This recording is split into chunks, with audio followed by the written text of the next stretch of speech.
Isang bridge park ang formal ng binuksan sa publiko sa Lapu-Lapu City sa lalawigan ng Cebu.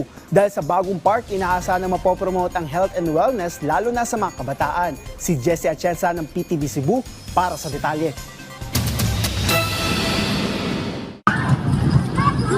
Ito na ang bagong hitsura ng ilalim ng First Cebu-Mactan Bridge sa lungsod ng Lapu-Lapu. May mga makukulay din na artwork na makikita sa paligid. Mula pa sa bansang Netherlands, ang mga laruan na makikita dito. Kaya naman ang mga bata, malaya at libreng makakapaglaro sa Bridge Park. Pinangunahan ng mga opisyal ng LGU ng Lapu-Lapu City ang ribbon cutting ceremony.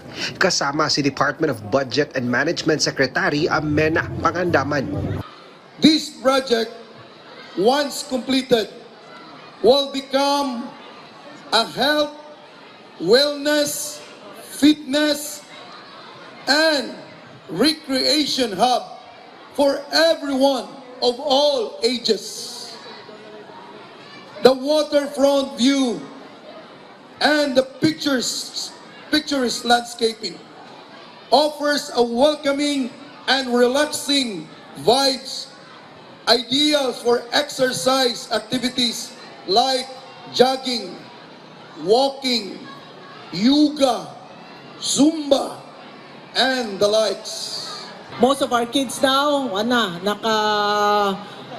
nasa cellphone, sa gadgets, no?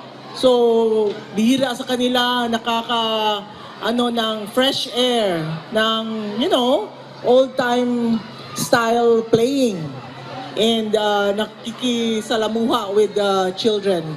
So, this promotes creativity, encourages imagination, makes learning fun, and boosts their confidence and self-esteem. 40 million pesos ang inilaan ng DBM sa pagpapatayo ng Bridge Park. Inaasahang mang-eengganyo ang parke sa physical activities, lalo na sa kabataan. As most of you know, ang mahal nating Pangulo, President Bongbong Marcos Jr. possesses a forward-looking vision, one that includes sustainability, inclusivity, transformation and growth, especially across region.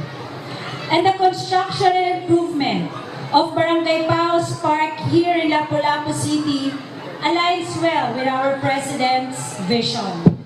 Isang ceremonial groundbreaking ceremony din ang sinagawa para sa Phase 2 ng Bridge Park, kung saan ipapaayos din ang area kung saan makikita ang tanyag na kuweba ng lungsod. Mula sa PTV Cebu, Jessie Atienza para sa Pambansang TV sa Bagong Pilipinas.